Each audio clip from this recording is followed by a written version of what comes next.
Being a talented stylist will help you. However, being good at customer service and communication will take you much further. Being good at doing hair is probably the smallest portion of the pie if you looked at it on a chart. Being good at customer service is actually going to help you much more than just being good at hair. A question that I get asked a lot by busy stylists is how to balance home life with work life. And my answer is always the same.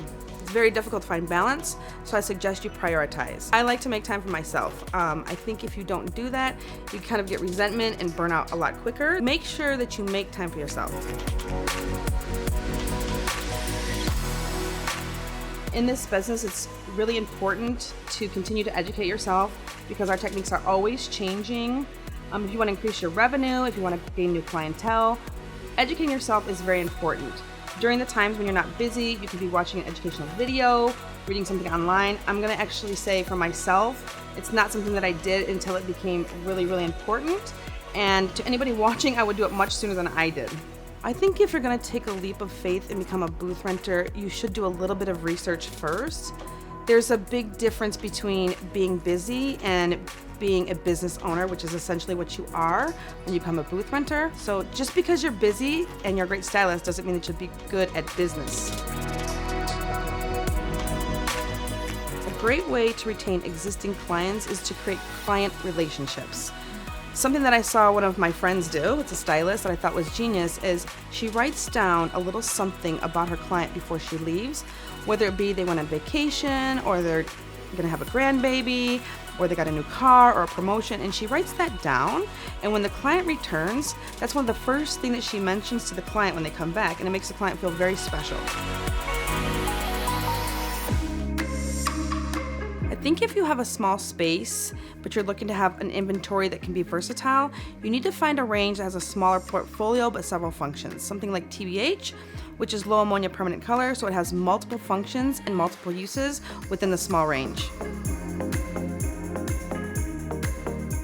I think a lot of stylists spend too much money on decor and lighting and paint as opposed to spending that money on the client and the client experience. I think if you're going to spend any type of money, it should be more about things that make the client more comfortable.